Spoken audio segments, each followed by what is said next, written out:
To the 281, yeah, I'm riding. Why they on me? Why they on me? I'm flying. Sipping low key. I'm sipping low key and honest. Rider. I get those goosebumps every time.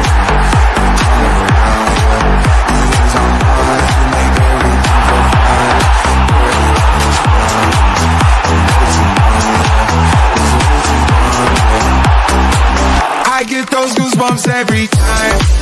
I need the hype, throw that to the side.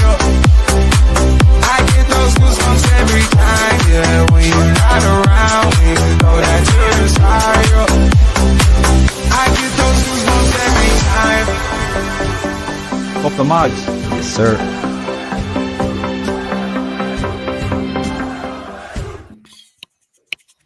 Good evening, everyone. Welcome back to Loaded Mag NUFC.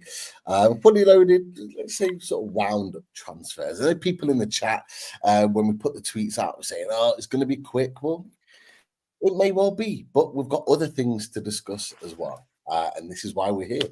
So, welcome all to Loaded Mag NUFC. We're here on this Wednesday evening to talk all things Newcastle United, and we finally got Daz back. He's got his power. He's up and running. And right on time for a big one, a big show. But boys, how you doing, Daz? How you doing, Chris?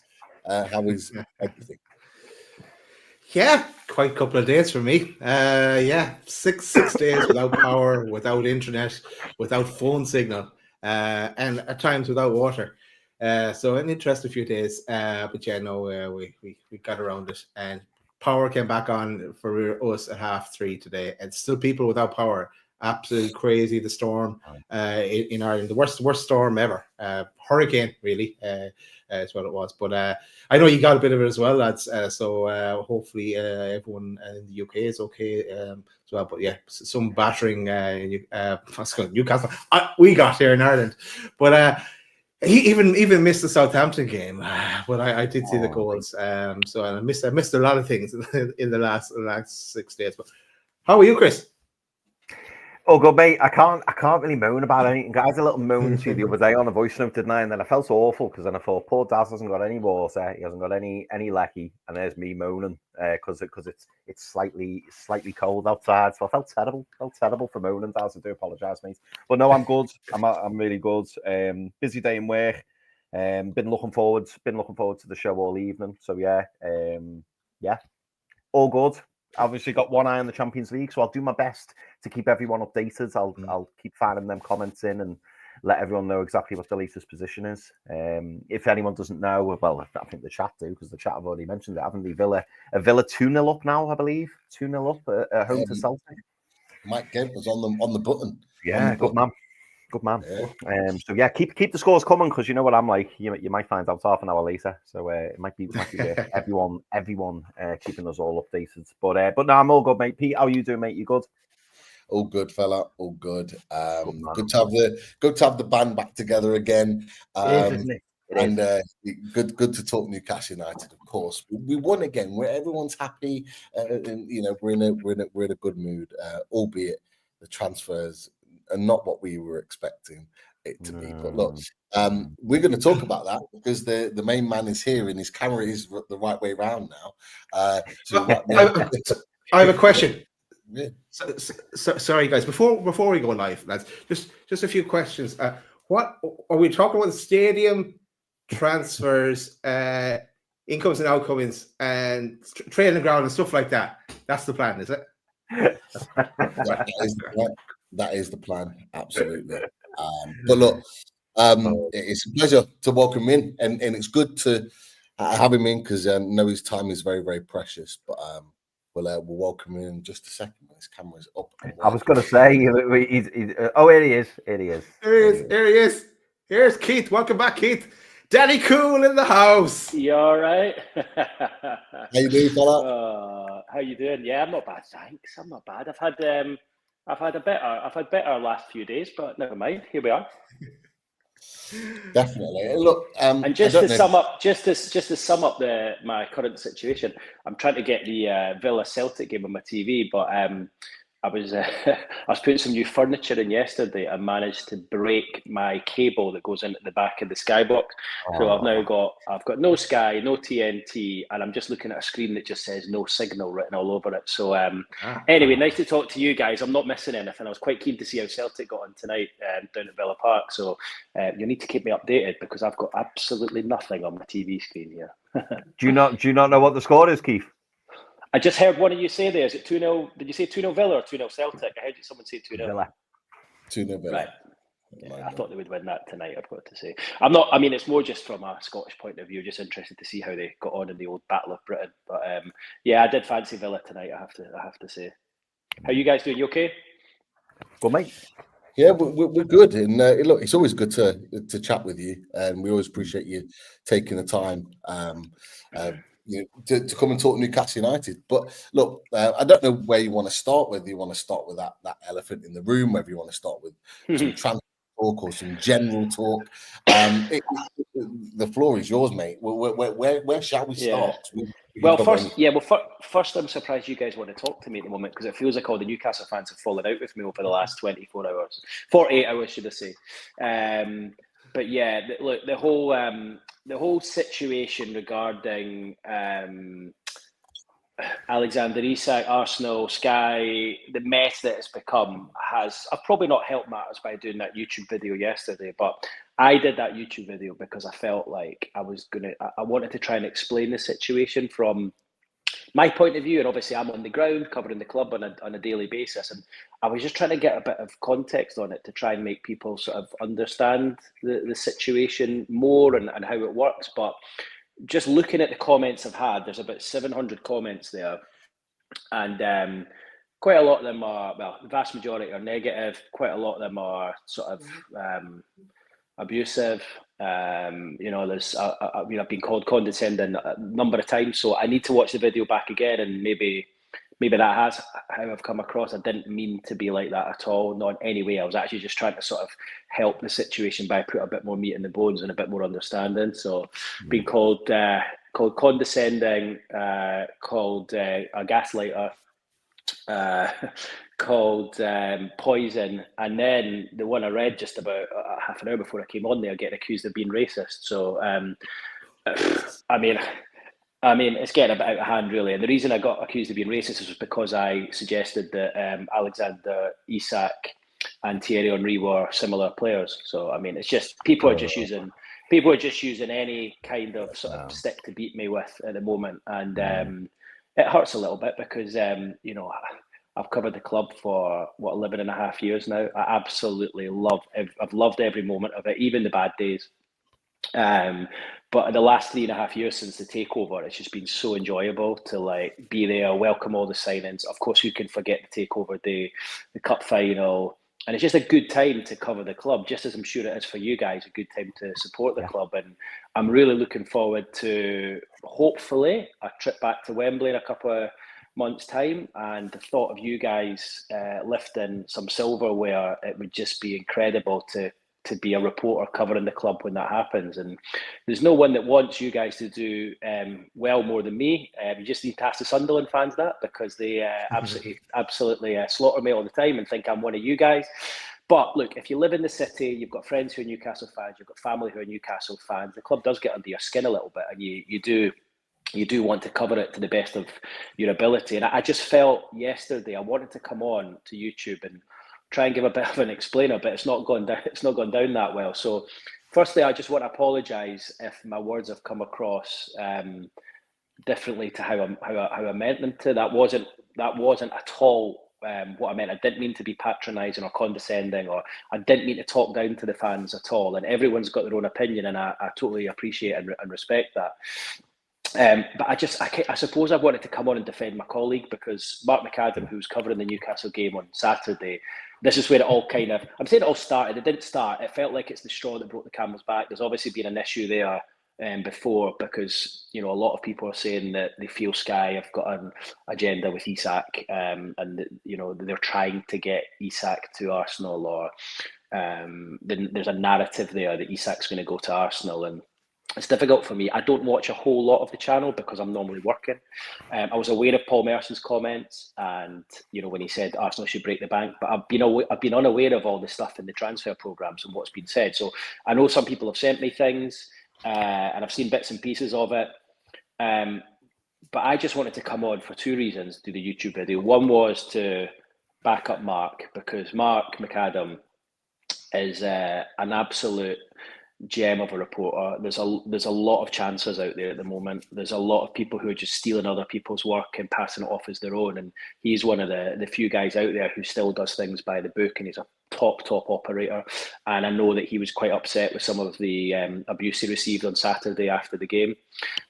So I spoke to him on Saturday evening, and I said, look, I'm going to come on and defend you a bit, because I know he didn't mean it to come across the way he did, and I think if he was to do it again, he would say it differently. And I tried to say that in my video yesterday. Like, he knows he made a mistake in what he said, but I don't think he was expecting the avalanche of criticism that came. I think unless you cover the club on a daily basis, you don't realise the intricacies of it all. And he probably didn't realise that was going to happen. But I look back at what he said, and all he said was, look, Alexander Isak, this is a guy, you can see why all the Arsenal fans want to sign him. He wasn't linking him. He wasn't saying he was going there or anything like that. But I get the fans' point of view, because why is he mentioning Arsenal in a Southampton-Newcastle game when Isak scores? I get that. I get the frustration. And having spoken to Mark, he said it was only because he opened up his body and he curled it into that bottom corner. It was so reminiscent of Thierry Henry that it was the first thing that came to his mind. And quite often when you're live on TV, like, you can have as many notes or stats or whatever you want, but sometimes you just get carried away in the moment. And I do that quite often as well when I'm doing Soccer Saturday games. You're there, the crowd are going mental behind you. You kind of forget about what you were going to say. And look, I know that he would do it differently if he could do it again, and he's regretting that a bit, but I don't think he expected the reaction to be as strong as what it was. I probably should have just let it go after that, but it looks as though I've probably sort of poured petrol onto the flames by doing that YouTube video. And as I say, that was not the intention at all. I was just trying to give it and obviously I'm not party to anything that goes on high up at Sky or anything like that, but all I was trying to say was, as someone who covers the club, I have never, ever been told to try and push a player to a club, whether it be Isak to Arsenal or anyone else. And if that was getting told, if I was getting instructed to do that, I wouldn't be doing this job. Like, I just wouldn't agree with that at all. It's just like something that I wouldn't accept. So that was all I was trying to say. And I suppose the second part of the video was, I was almost a bit of a rallying call. It was almost to say, look, guys, just don't get yourself wound up about it. Like, just don't, like, if people are talking about on chat shows or transfer shows or podcasts and mentioning Isak to Arsenal, all I was trying to say was, look, take it as a compliment that you've got a world-class striker there that clubs are interested in, And 3 years ago, you didn't have that. Like, pre-takeover, you were crying out for anyone that was worth it. Now you've got a group of world-class players playing for you.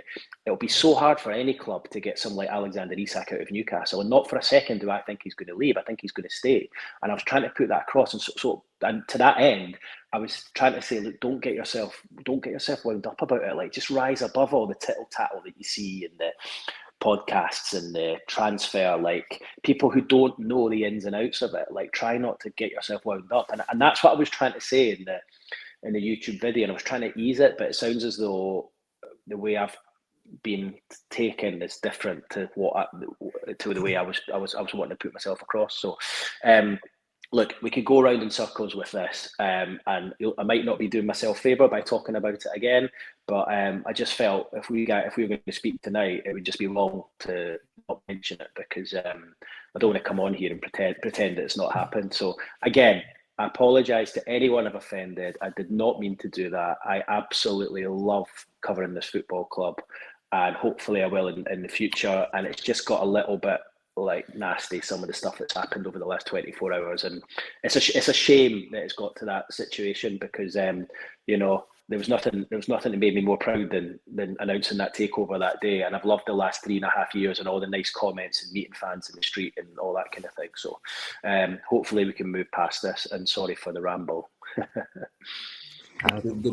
Don't apologise, Keith, at all. And the fact that you've come on again and you've shared your opinion on that, and I think all Newcastle fans will appreciate it. And I think, there's a few things to this to kind of break down off the back of it, from my perspective anyway, is that obviously, for you were thinking you were doing the right thing, but I think from a Newcastle point of view, like, I think you touched on it quite rightly. You said it was like the straw that broke the camel's back, and this is a long-going issue with Newcastle United. You can go back to Bruno Guimaraes before, and the summer that came before, where he was the release clause, Man City. It didn't happen, and everyone had a sense of relief. Then PSR came about in the summer, and threw us for knocked us for six.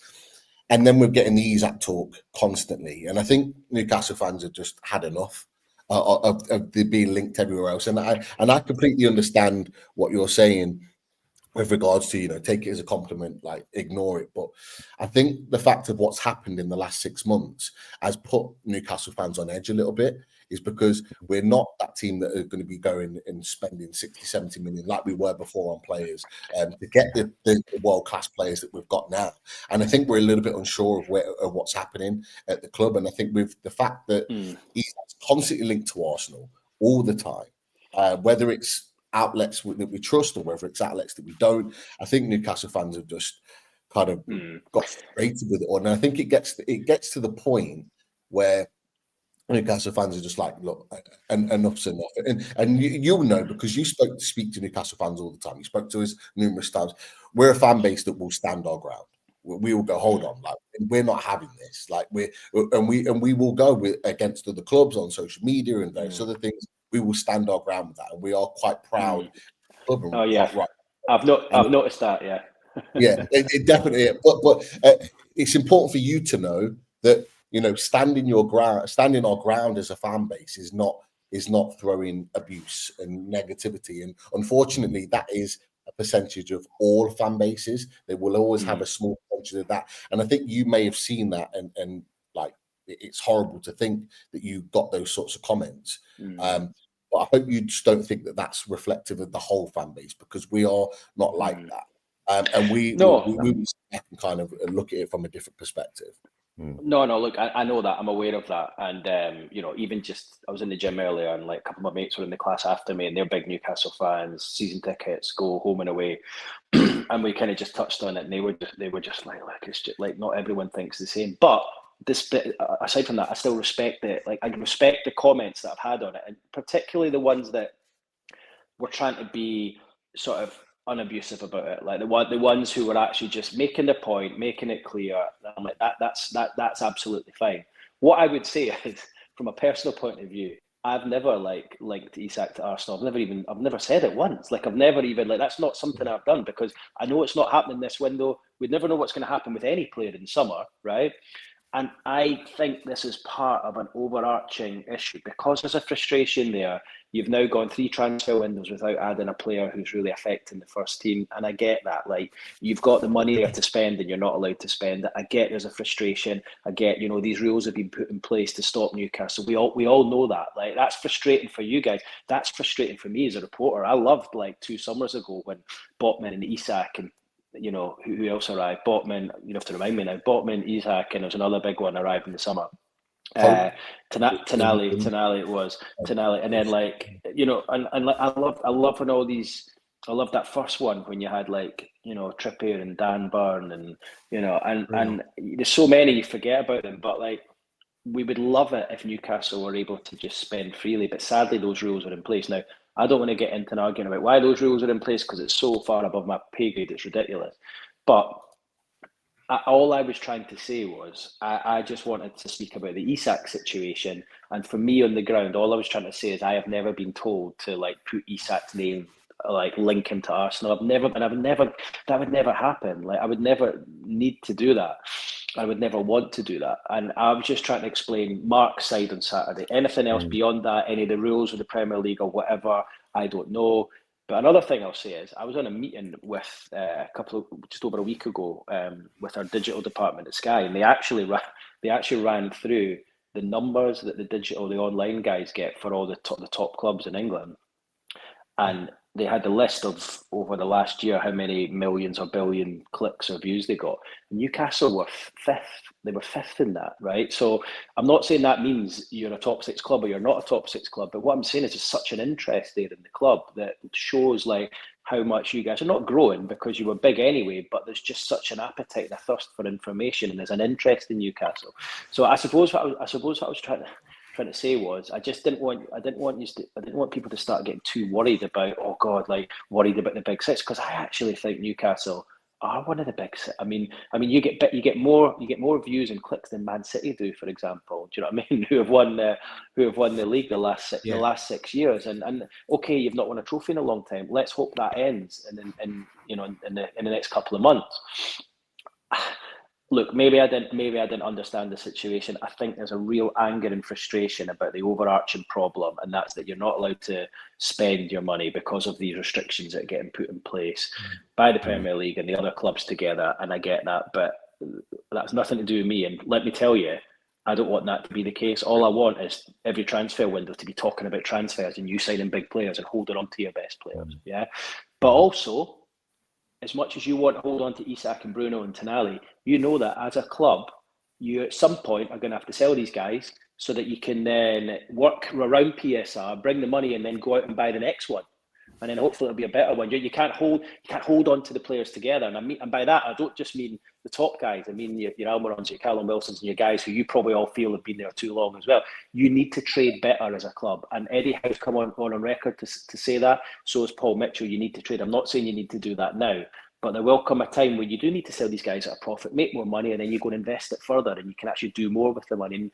look, that's what we want to happen. We don't want it to become stale. And Eddie Howe's used that word stale a couple of times in his press conferences in the last few weeks.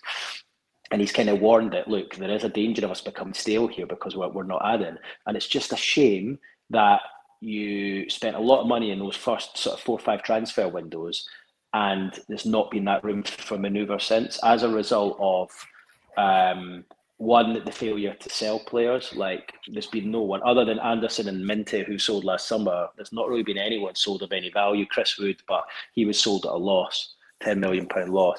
You've not sold anyone, and then ally that to the fact that the commercial revenues aren't as big as what we probably would have all hoped by this stage, and until they are grown to the levels that you need, Newcastle are going to be stuck a little bit. But what I will say is, and just to end this on a kind of positive note, is that yes, you're not going to add this window. It's not going to happen, right? But Eddie Howe's hinted a couple of times now, and you need to read his words and you need to listen to what he said. He's used the phrase, we need to have some short-term pain for long-term gain. Now, by you not buying anyone in this window, that gives you a lot more room for manoeuvre come the summer. And I wouldn't be surprised. Well, I would expect Newcastle to go out and make a couple of big signings in the summer. And that's because you've kept your powder dry now. If you were to sell someone now, if you were to buy someone now, because I hear this a lot of the time, where's the Gehi money gone, right? If you'd bought Mark Gehi last summer, you would have been having to sell someone now to balance the books, right? Now, I don't know whether an Almiron sale would have covered that. I don't know the ins and outs of the amounts, but you would have had to sell someone, and I just think they didn't want to take that risk. If you were to go back in and buy Gehi now, you would have to sell someone before the end of the PSR accounting period on the 30th of June, right? And I think the club just feel it's safer to not add at the moment and keep a powder dry to the summer when they can splash the cash a bit more. And hopefully at that stage, you're in the Champions League, you've maybe won a trophy as well, and you've got 3 or 4 of world-class players in your squad that'll help attract further players in. We don't know what's going to happen in the summer. There's a lot of things that can happen with regards to where you finish in the season and trophies and all that kind of thing. There could be a lot of different outcomes, but I think there's a real chance if you have a strong end to the season here that you can add in the summer and you can be in a much better place come the end of next summer. So that phrase, short-term pain for long-term gain, I think is very reflective of the situation. And I just don't think anyone, I know you're frustrated, I know a lot of the fans are frustrated at the PSR situation. I am too as a reporter. I love reporting I love having a busy transfer window. I love talking about signings, love it more than anything. It's been boring the last 4 weeks, really, really boring. I want it to be good, but what you're meant to do, they have to just play by the rules until things change, and they haven't changed yet. Keith, do you think we should segue and get into the possibilities in the last couple of days. But just got respect what you come on. I also respect that you defended one of your colleagues. We do, us lads do the same as well, even though this is only a hobby. For me, it was just probably maybe the timing of, because I like Mark on the transfer shows. I watched him on Sky, like when my signal is working like yourself. But no, I think there's a lot of love in the chat as well. A lot of people still probably with question marks on it, but I think let's move on. Let's talk about what's potential. If there is any kind of potential over the next couple of years. Let's affect the things we can affect, and let's not try and.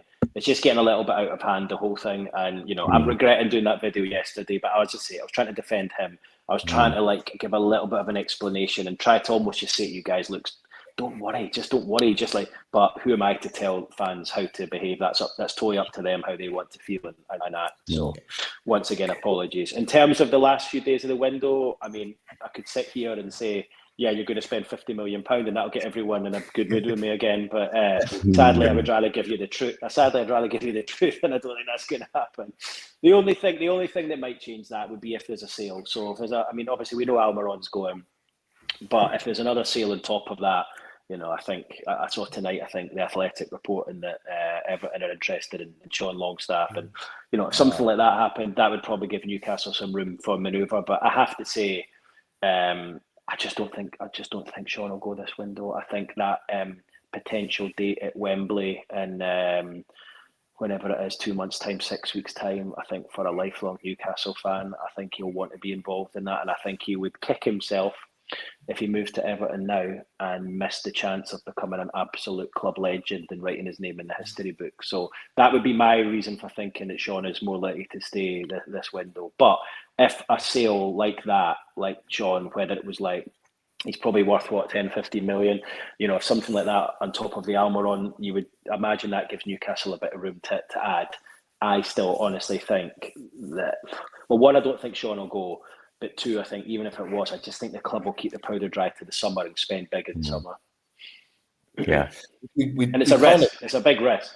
Yeah, and this is the thing, Keith. This is what we've been discussing on many a show in the last month or month and a half. Is that from our perspective, we were like going into the window. We need to sign, we need to strengthen, we need to make sure we've got cover in all areas.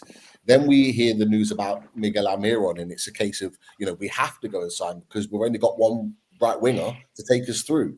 But in the same breath, I think ourselves as the three, I think people in the chat as well do understand that that's the mindset of where Eddie Howe and the club are going is to ensure that they've got money to spend in the summer and they can go big again, as you've mentioned. But I think the only worry for us as a fan base is that it is such a risk because you look at us now, we're fifth in the table. You've got most opposition fans are saying Newcastle United, they're looking like they can get Champions League football. We're hoping we can get that from being in a position at the beginning of December where we didn't think it would be a possibility. Now we see it as a possibility. We're almost saying, you know what? Let's strengthen now and ensure that we get it. So it's a kind of like we're in a bit of a tug of war in terms of emotions. I think, and that's where the frustration is at the moment. Yeah, I get that as well, and I have to say I agree with you on that. It's a big risk to take to not add this window, given how strong a position you are in both the league and the cup. To not add now, and then a couple of injuries. I mean, I have to say, you're an Alexander Isak or Anthony Gordon injury away from a bit of not a crisis, but like it leaves you really, really short. Because if Isak gets injured and Wilson's not back yet, Gordon has to play through the middle, and then you're there on the left. You've got Barnes, but he's injured, right? So obviously Barnes is going to be back soon. You can play Barnes once he's back, but you're relying on these players coming back, fighting fit and ready to go. And look, it doesn't always happen. We see a number of players getting setbacks and taking a bit longer to ease themselves back in. I do think it's a risk, I have to say. But look, you have to trust Eddie Howe. It was not so long ago that there's people calling for his head, and now he's, look what he's done over the last 6 weeks. Been incredible. And no team in the Premier League, apart from Bournemouth, want to actually play Newcastle at the moment. They're just such a difficult team to play against, and you look at guys like Tonali, who's getting stronger and stronger. But the one thing you've got is the injury situation's under control compared to last season. You're not missing a whole host of players, and you've got to hope that when Barnes and Wilson come back, like, they're fit and they can go in. Now, look, there's huge question marks over Wilson due to his injury and the fact it keeps reoccurring. But it feels to me like the club they know it's a risk, but they're just putting a lot of faith in Callum Wilson coming back and being an option to under Isak for the closing months of the season, and Barnes coming back. But you're right. If Almiron goes, which it looks like it's likely, he said goodbye to his teammates this week, and I think that's just taken a bit longer to go through. Because he's one of these designated, he's got a designated player spot, so there's like ridiculous amounts of red tape and paperwork that they've got to go through. So that's why that one's dragged on. But I do think 8 + 3 potential £11 million. I think it's good money for Newcastle for a guy who's like 30 years old, and I think you can use that money smartly again in the summer. But I think with Almiron away, your only right winger now is Jacob Murphy. It's incredible, actually. But at least once Barnes comes back, like, you've kind of got Barnes who you could play on the left or the right, like, so he can kind of perform both roles if need be. But I totally agree with you, Pete. It feels like a risk, and it feels like, is sure this is the right thing to do? Should you not add now while you're in a strong position? Get through to the summer, get into the Champions League, potentially win a trophy, and then, do you know what? If you have to sell a couple by the end of June, like you did last season with Anderson and Minty, just do it again. But look, they don't imagine they tried to do that and they couldn't get the players out. Imagine they tried to do that and then you face a points deduction next January. Like, that would be it. That was the last thing the club wanted, and we've spoken about this before on this show. The last thing they wanted, and it was a non-negotiable. They were not having a points deduction. So when it came to the end of June last year, that was why there was talk of Gordon going and Isak going, because, like, if it came to it, they would have had to have sold one of those. But they managed to find another way by selling Anderson and Minton. I don't think they want to be in a last-minute frantic, position like that again. So that's why it feels like they're taking a little bit of a risk with the injuries and the players coming back. And look, only time will tell whether it works or not. Yeah, definitely. Can we just rewind slightly? Because we know that players aren't coming through the door.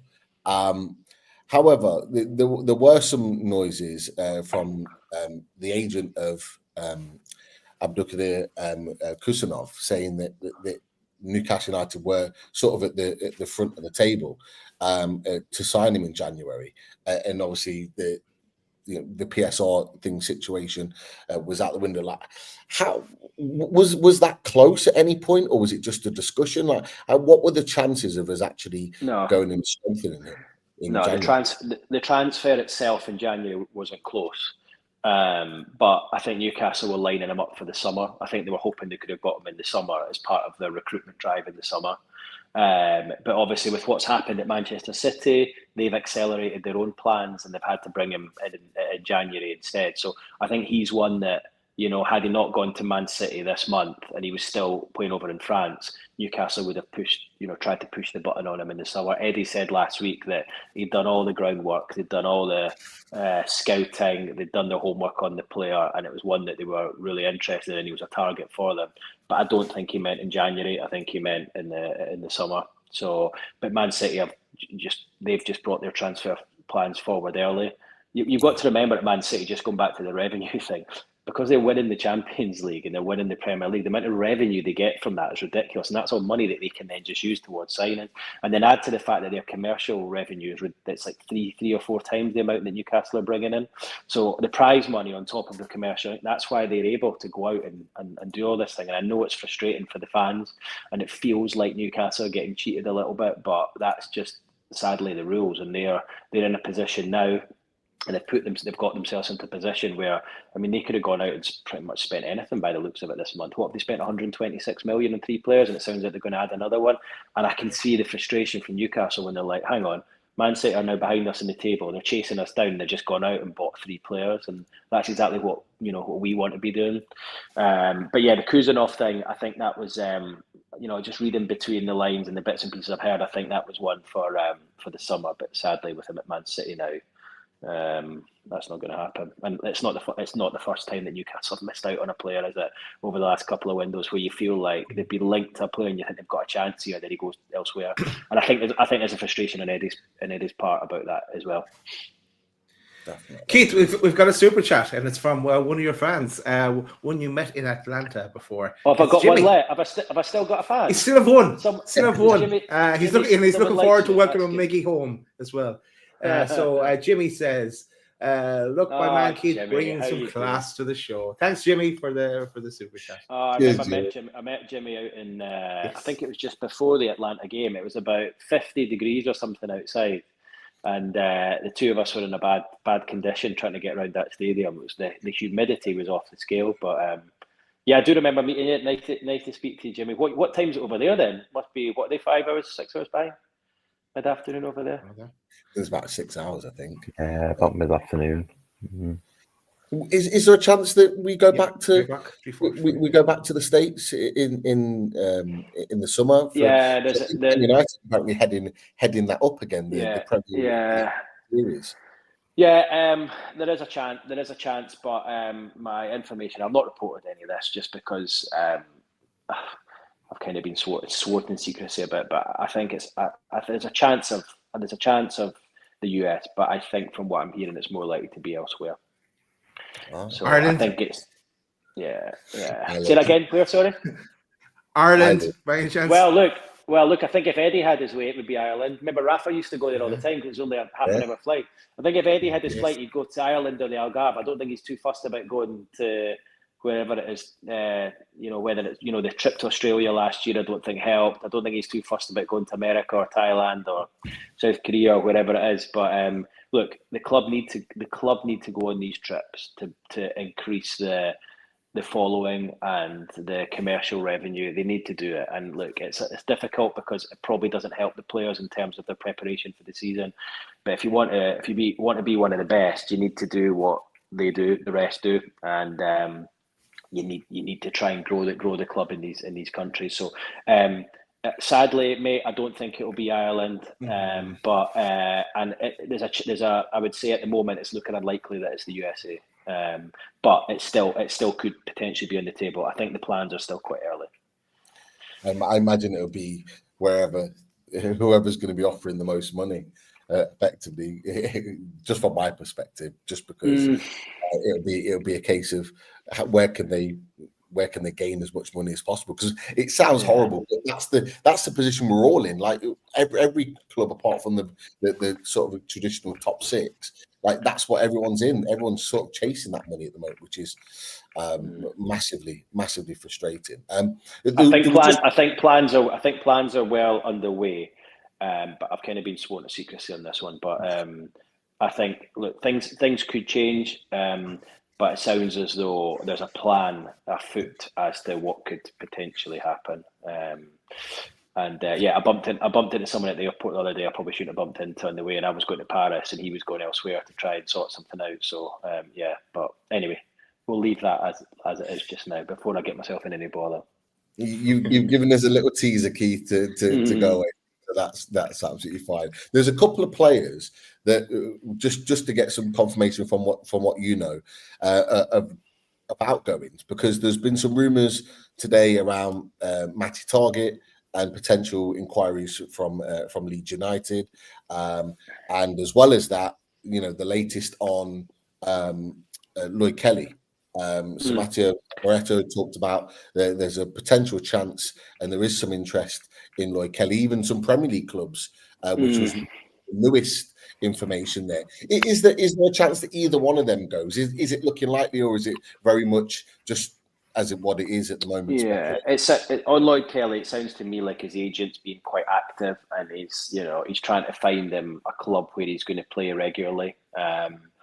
But look, I think clubs are probably looking at it and going, "Oh, Newcastle got him for free in the summer. We can get him for peanuts here." And Newcastle are trying to stand firm and say, "Look, he's not going unless we get what we think is his value." So I think you're going to have to start at 15 million and go upwards if you've got a chance of getting him. But again, I don't think Eddie would be desperate to lose him now, because yes, he's another left-footed centre half, but I think he thinks it's someone who can come in and improve. We saw what happened with Lewis Hall over the last year. he keeps saying it's very early in his time here. And look, I know he's a left-sided centre half, and so too is Sven Botman, and so too is Dan Burn.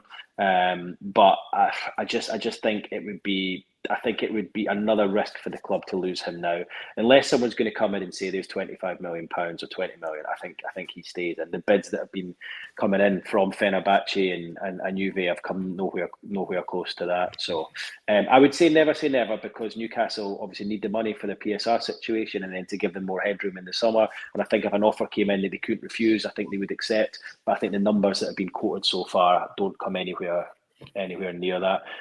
Who was the other one you mentioned? Matt Targett. So I was told a couple of weeks ago that Brentford and Leicester were in for Matt Targett, and then I checked it out at the two potential buying clubs and was kind of given a thumbs down and told no, that's not the case. So again, I think he's one that he knows his future isn't at the club, and he wants to play. And I actually thought he did really well when he played. I know it was only against the League Two side in the Cup the other week, but he looked like he hadn't been away. I thought he did really well at left back. But look, you have to say you've got Hall at left back. You've got Trippier, who can go over there if need be. Even Livramento can play left back. Dan Burn can play left back. I know he obviously struggled a little bit and he's more of a centre half now, but he could play there if necessary, and so too could Kelly. So I just think Targett's like fifth on the list, and I would be surprised if he doesn't leave. I would expect him to leave somewhere this window, even if it's just a loan deal. I think there's a lot of respect there between Targett and the manager, and I think if an option came there for him, I think the manager would probably let him go. He came to us because he wasn't getting minutes at Villa when he initially came to us in that first window after the takeover. He seems that type of player that doesn't like to be sort of sitting around. He'd like to be playing. So I imagine that could well be the case. Here, how depressing is this, guys? We've got 4 days left of the window, and you've got the PIF owns a club, and we're sitting here talking about Matt Targett maybe going out on loan. This is bad. Keith, and you know it more than us, it's been a hell of a lot worse. Yeah, I know. And to be fair, with the picture potentially being painted that we could be spending, to a more significant level in the summer, does fill us with a little bit of confidence. But that's good. We've got to do our bit first. We've got to finish minimum European positions. We've got a chance of Champions League. And just before Daz comes in, just to add to that, this came out. This is the current standings for the UEFA coefficient. So England are well ahead in front and looking like it is pretty much odds on. And although some of the teams in England in the Champions League aren't winning tonight, it won't necessarily change too much. The vast majority of them will be in the knockout phases, and it looks like we're getting fifth spot Champions League in the Premier League, which gives us even more chance to pick up Champions League football. I don't know whether this was linked to what you were going to ask, Daz, but I just wanted to get your opinion, Keith, just on Newcastle United in general, the upturn in form and the chances of us getting Champions League football, or just I think a lot of it will be as a result of whether you manage to keep fairly injury free. If you're to get a load of injuries sort of in the second half of the season, well, we're into the second half now, but if you get a load of injuries, I think that'll be difficult. But if you manage to keep the core fit like you have done so far, I honestly think you will finish top 5. Like I do. I think Forest will fall away. I know they've had a great start, but I do expect it. When I say fall away, I still think they'll finish fairly high up. But I think they'll fall away, and you'll be up there alongside. Look, I think even Forest could fall away, and Man City could go on a run, and you could still end up in that 5. I think you look at Liverpool, Arsenal, Chelsea, Man City, and yourselves. I think you're in that 5, whether you're 4th or 5th, or even 3rd. I just think I think Newcastle can put a run of results together like we've seen. St James's Park is a fortress, apart from against Bournemouth, but like anyone else really struggles to go there. And I think, look, I know there was a huge criticism after the Bournemouth game, but look when they did to Forest last weekend as well. What a team they look, by the way. What a team. I'm wondering, did anyone else select Dango Outara in their Fantasy Premier League team last week, or was it just me? You know what? 21 points. What a signing he was. And that was off the back of the way he performed at St James's Park. I couldn't believe how good he was. Playing left wing back, playing centre forward. But no, honestly, and I'm not just saying this to score some points back, but I've got, look, I'm not trying to jinx it. I think you're going to win the cup. Like, I honestly think you're going to win the cup. I've got a real feeling. I've got a real feeling about this year. I don't know what it is. I've just got a feeling. And I think you win the cup. And I think, you win the cup, you then kick on and you finish in the top 5 and you qualify for the Champions League with what sounds like a war chest to spend in the summer that's been held back. So look, we're all sitting here being negative at the lack of signings, but look at the position you're in now compared to where you were 5-6 weeks ago. Like, you're right up there. You're right up there in the mix with a semi-final, 2 up from the first leg. Like, things are really positive. It's a shame that you can't add when you're strong. Sir Alex Ferguson used to always say, always add a player when you're doing well, when you're strengthened, when you're strong. It's a shame you can't do that. But I've got a really good feeling about the second half of the season, and I can't stop thinking. I just feel this is your year for the cup. I really do. Keith, I'm going to butt in for a second, and, because I'm someone that doesn't let it go until that transfer window slams shut, as it always does on Sky.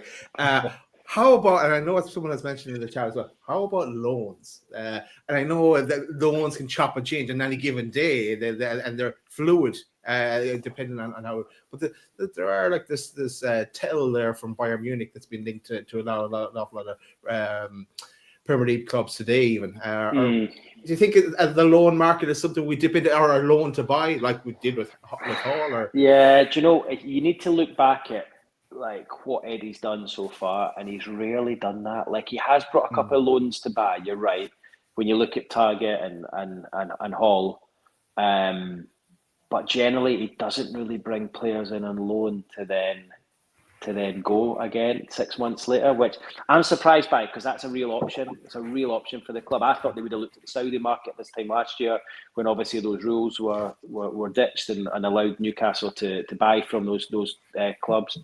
I just don't think that's Eddie's thing. I really don't think that. I mean, you put that offer in this morning. Newcastle put that offer in this morning for John Duran, the loan offer for him. I'm just winding you up. Just checking your listening.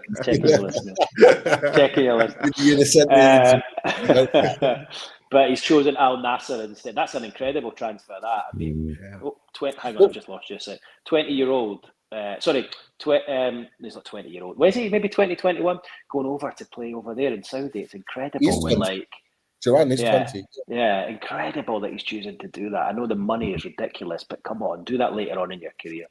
Because this one's broke as well today on Sky and various sources with the Watkins bid. Been rejected, 60 million. Apparently they're looking to come back in for more. It has been confirmed whilst we've been on that Duran's gonna have his medical with Al Nasser. Well, they're gonna do it. I think they've turned it down, haven't they? I think Villa have turned down the Watkins bid. I think they've thought we can lose one of them, but not both. But then again, that's a big risk for them, because that only leaves them with one striker. They've only got the two. Imagine they lost both. Wow, imagine they lost the two of them. But it sounds like they've turned down the Watkins one. But I think the Duran deal's at 77 million or 75 million.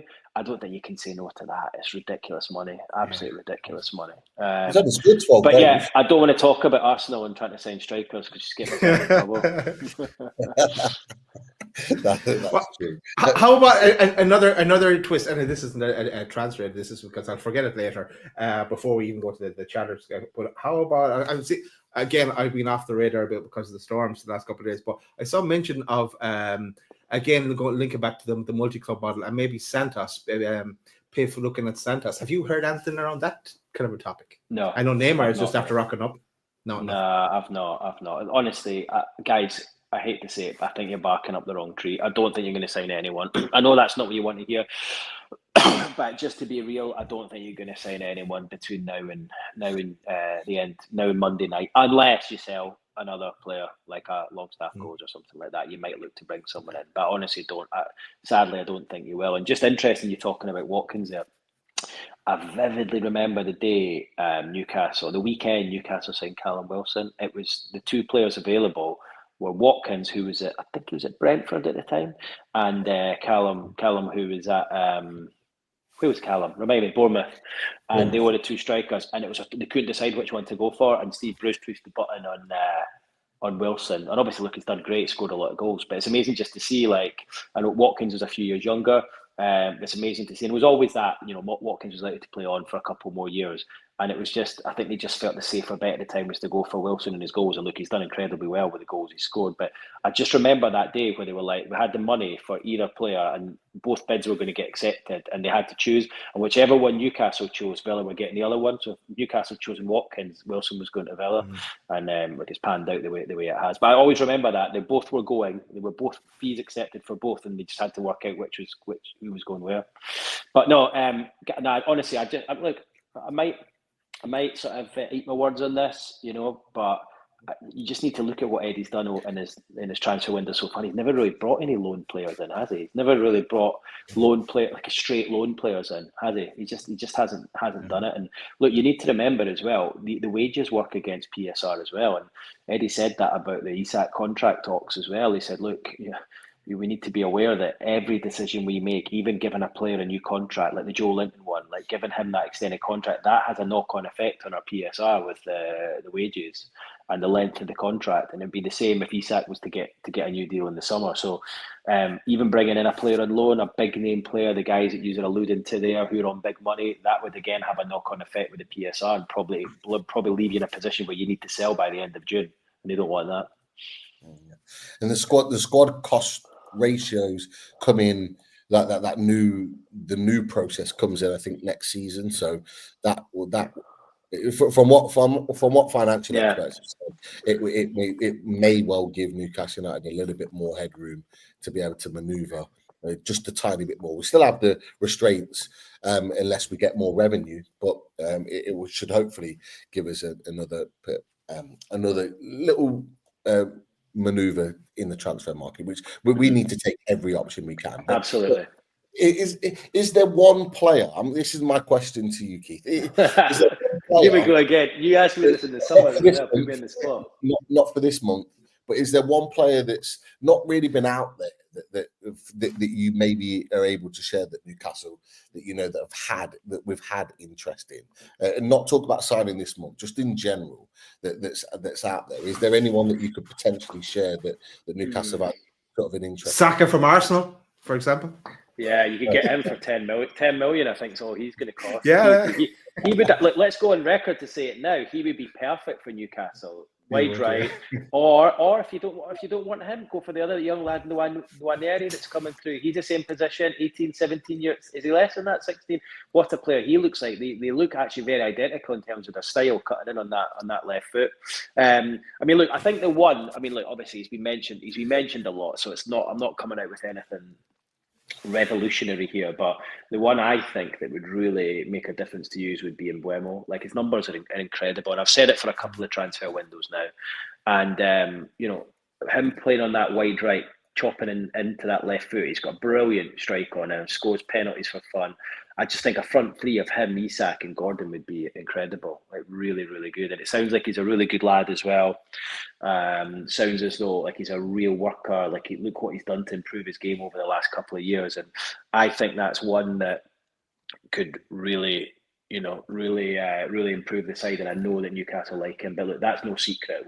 I think everyone's pretty aware of Newcastle's interest in the player. And look, perhaps that's one they might go for in the summer. And by keeping your powder dry now in January, rather than making a rash signing and bringing in a guy on loan who might not play that much, keep your powder dry and try and get someone in the summer who you actually really want, and someone that you've done the background checks on and you know is going to come in and make a difference. Don't just make a panic buy now, because that then can have a knock-on effect in the summer and you might not be able to get someone like Mbeumo. So I think he would be he'd be a perfect fit for that Newcastle team, and his numbers for a team like Brentford are just incredible. We've got some questions for you, Keith, just before we let you go, because I know we're getting close to time now. But just before that, we've got nearly 400 in the chat. Great to have so many in the chat, so many comments and questions in there. It's always brilliant in the chat. But just make sure you click that like, and if you're new to the channel, watching for the first time tonight, just make sure you subscribe to the channel, because you're helping us out and it means the world to us to do so. But there's some questions for you, so if you don't mind, we'll try a couple at you.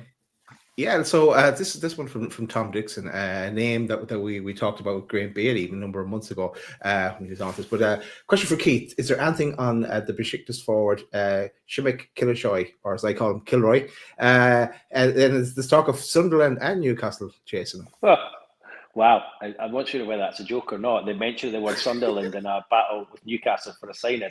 I think these guys are trying to trip me up now. That's what they're trying to do.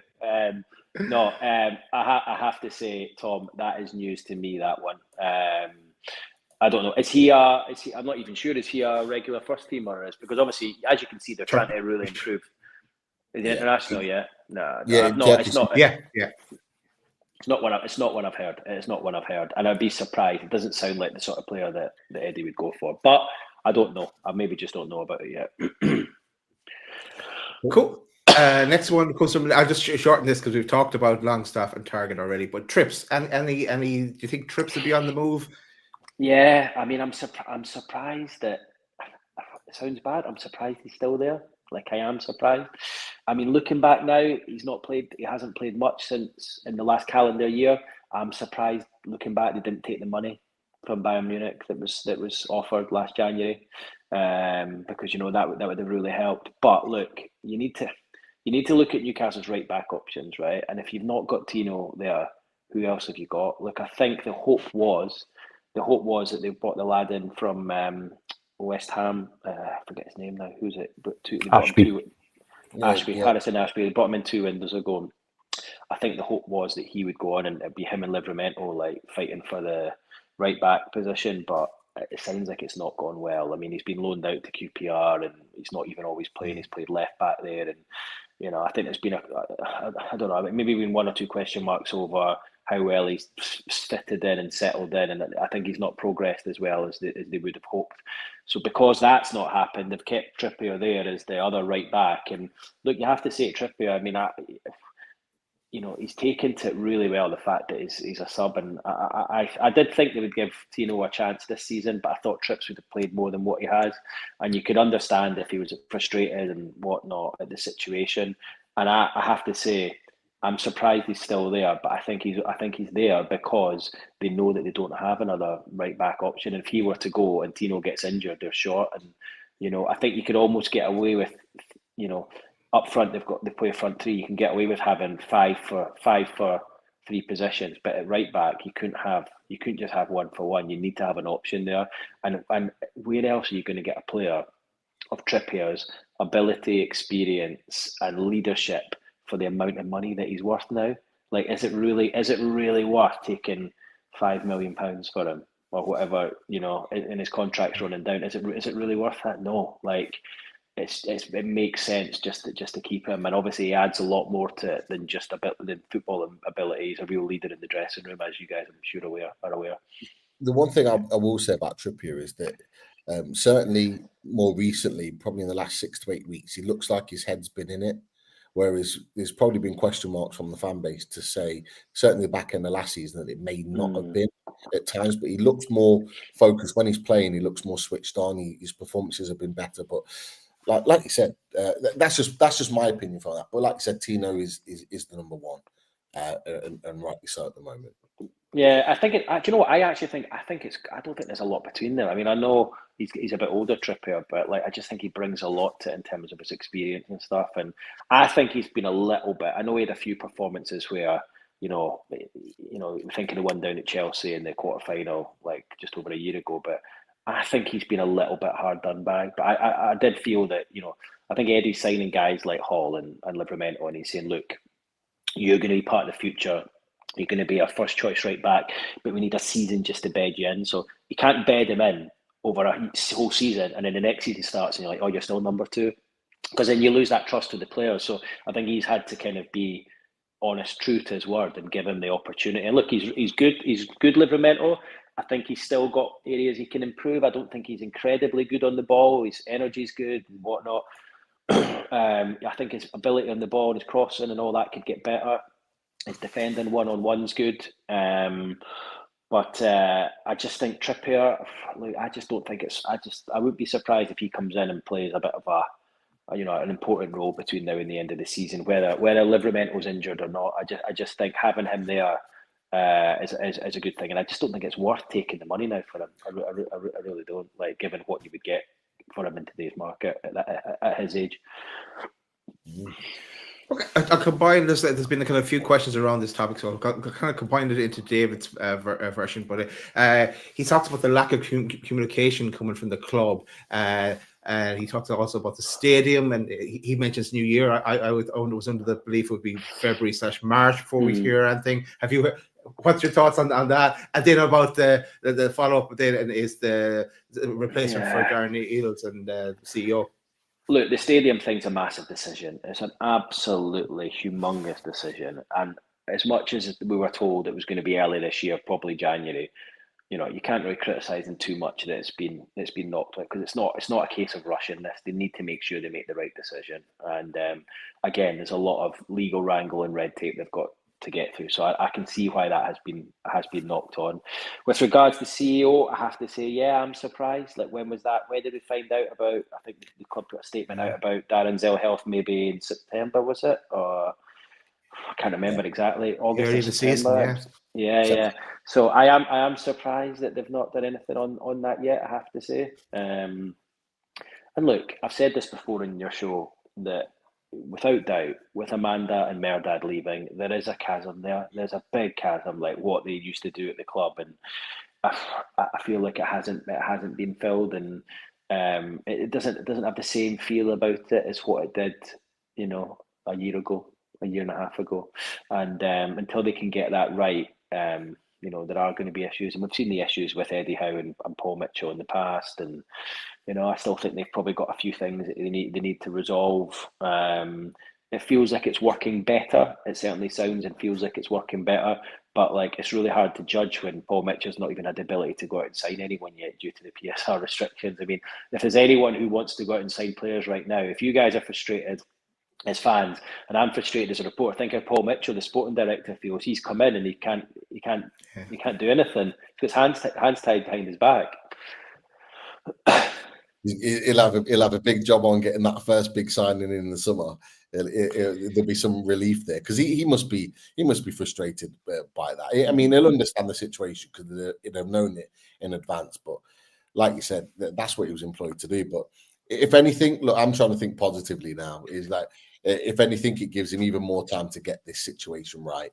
So one thing that Eddie Howe has always said, and you'll know because you're in the presses, you hear it directly, is that there's no room for failure with any signing that they make, and so it gives him more time to watch and do the due diligence on the players to make sure that it comes in. But just as a side note, do you think, and this is what I thought I had a question to ask you, do you think that Newcastle United are holding back, yes, to have a better summer, but almost to do what Forest and Brighton did to us last summer and use that June window where other teams might be struggling and we're not, to maybe just poach a player and get a player on a more positive deal? Because that's something that we spoke about as a channel, as a potential in that June window to really take advantage. Yeah. Is that a possibility? It's a good point. I hadn't thought of that myself before, but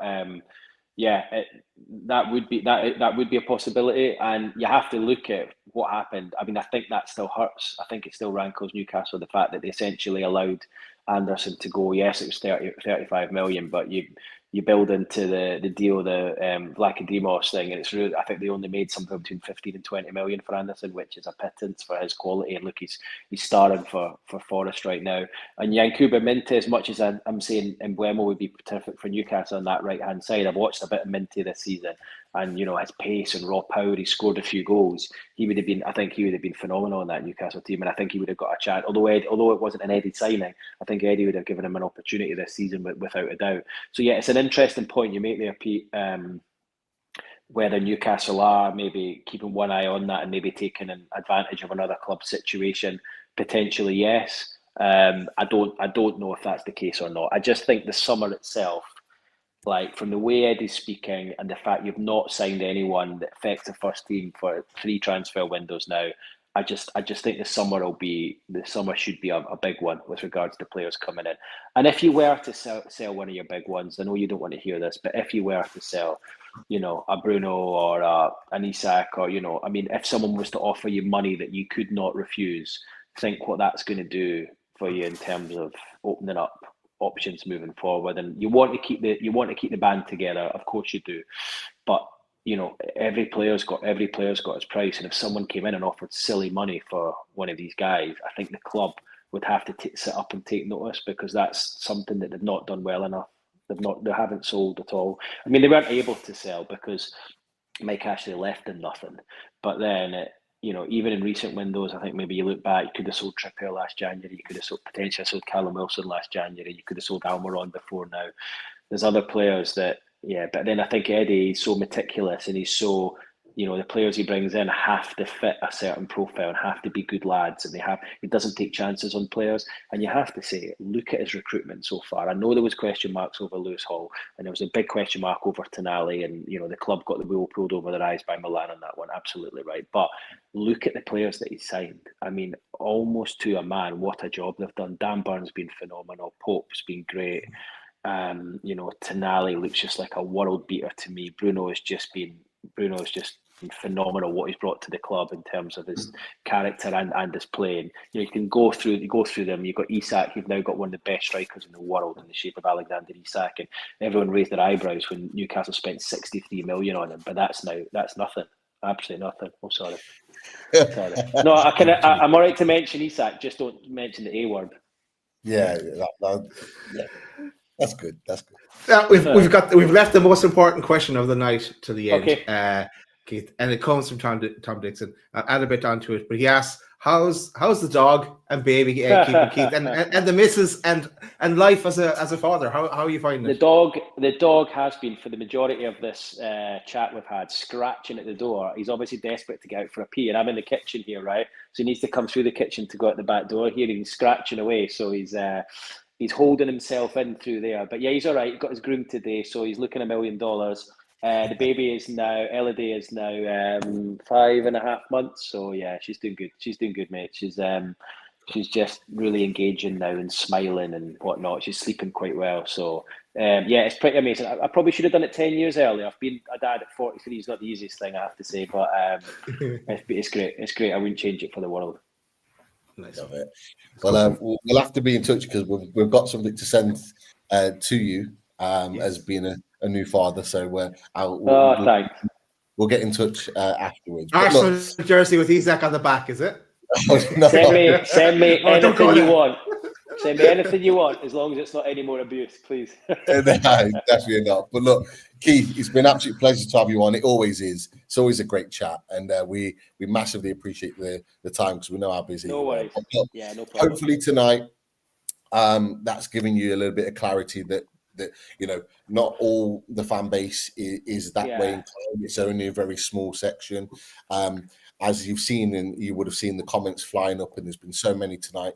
Massively appreciate what you do.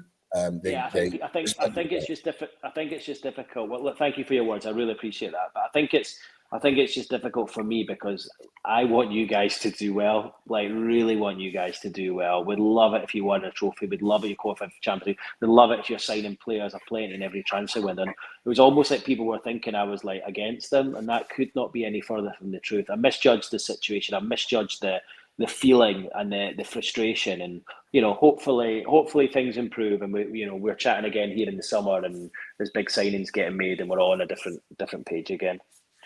Keith, just before you go, mate, I never got a chance to say it earlier, but where I come from, mate, you look after your family and you look after your friends. So I have total admiration, mate, for you coming out and sticking up for your mate.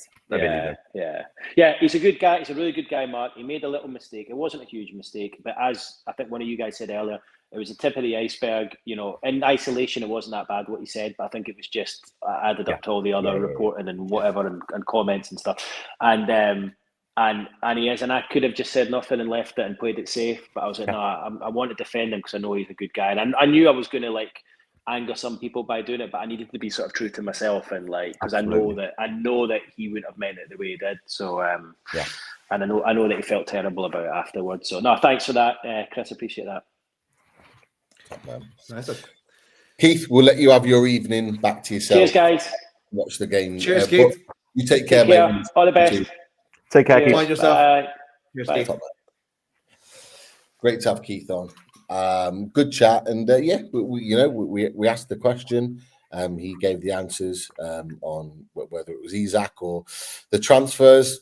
Not the words we wanted to hear of players coming in. Not yet. But yeah, we're back to not yet. It looks positive, but ultimately we've got to do our business. And on Loaded Mag NUFC, we'll be covering every game, every reaction, and almost kicking every ball with you guys on this channel. So yeah, stick with us, and hopefully we'll be celebrating a trophy, European football, and then a host of new signings in the summer. Let's say fingers crossed. Fingers crossed. But, do you want to set the target, Daz? The like target before we go out? I don't know what we're on right now, but we need to set one. I want 450 likes. Why not? Why not? And no, great to get Keith on, and just to kind of set us straight, or for now, and things can change, but yeah, it is the diminishing by the day. All right, I was going to say, I love what you said, Chris, at the end there with regards to Keith, because we consider ourselves a family, the three.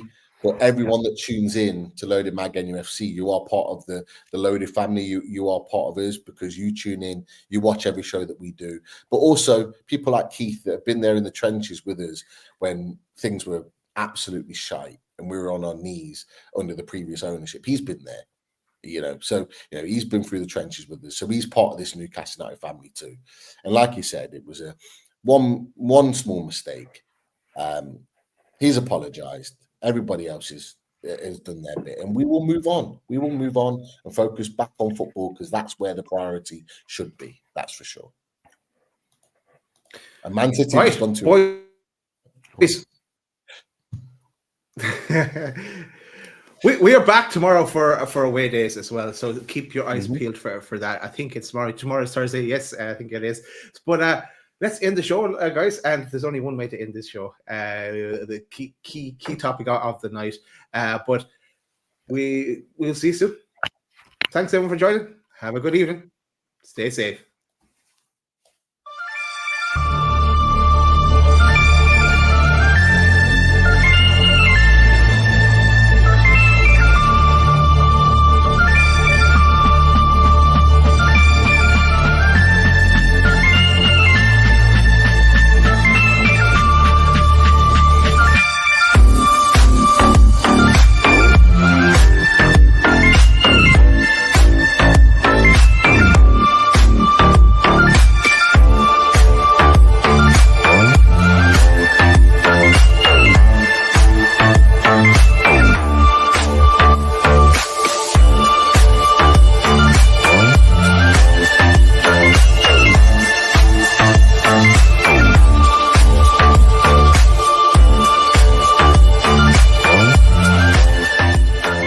Sir.